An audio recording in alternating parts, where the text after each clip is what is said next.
Shalom, apa kabarnya saudaraku sekalian? Kiranya kasih Tuhan Yesus menyertai kita. Sebelum kita menyambut sapaan firman Tuhan, mari kita saat teduh sejenak.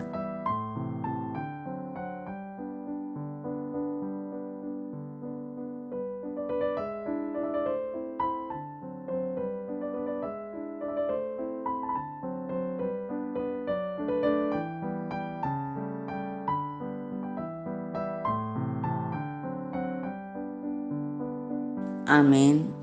Sapaan firman Tuhan untuk kita hari ini tertulis dalam kitab Yunus pasal 4 ayat 4. Demikian dikatakan, tetapi firman Tuhan, layakkah engkau marah?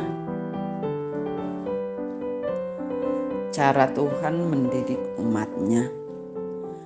Pada renungan hari ini kita mau belajar dari Yunus ketika Tuhan yang memanggil Yunus untuk menyampaikan pesannya kepada orang-orang di Niniwe untuk bertobat. Karena orang-orang di Niniwe sebenarnya terkenal sebagai orang-orang jahat dan kejam. Mereka merupakan salah satu musuh terbesar bagi bangsa Israel. Jadi ketika Tuhan menyuruh Yunus untuk menyampaikan pesannya ke kota itu, Yunus tidak mau dan malah kabur menuju Tarsis. Yunus yang melarikan diri ke Tarsis dihentikan oleh Tuhan, di mana saat itu Tuhan memanggil badai yang menghasilkan Yunus dilempar ke laut. Setelah itu Tuhan mengirimkan ikan besar untuk menelan Yunus. Yunus bertobat di dalam ikan tersebut selama 3 hari dan 3 malam. Dan akhirnya dia dimuntahkan kembali ke daratan. Setelah Yunus sampai ke kota Niniwe dan mengabarkan pesan Tuhan kepada mereka, pesan singkat yang Yunus nyatakan tiba-tiba membuahkan pertobatan di kota itu. Namun ternyata pertobatan kota Niniwe dan pengampunan dari Tuhan kepada Niniwe malah membuat Yunus tidak senang. Memang sangat egois sekali bukan Yunus ini?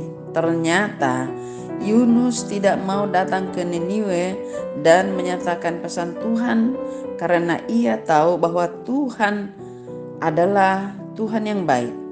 Yunus tahu bahwa jika orang-orang Niniwe bertobat, Tuhan akan mengampuni setiap kesalahan yang mereka telah perbuat, dan Yunus tidak ingin melihat itu terjadi. Yunus ingin orang-orang di Niniwe binasa. Tuhan ingin mengajarkan kepada Yunus bahwa kasih karunia disediakan bukan hanya kepada orang-orang benar, melainkan juga untuk orang-orang berdosa. Dan sesungguhnya tidak ada orang benar dan orang berdosa. Sesungguhnya setiap dari kita adalah orang berdosa. Alkitab mengatakan bahwa semua orang telah berdosa dan telah kehilangan kemuliaan Tuhan. Roma 3 ayat 23. Semua orang membutuhkan kasih karunia Tuhan. Yunus membutuhkannya, orang-orang Niniwe membutuhkannya, dan kita semua umat Allah juga membutuhkannya. Karena begitu besar kasih Allah akan dunia ini, sehingga ia telah mengaruniakan anaknya yang tunggal, supaya setiap orang yang percaya kepadanya tidak binasa, melainkan beroleh hidup yang kekal. Yohanes 3 ayat 16.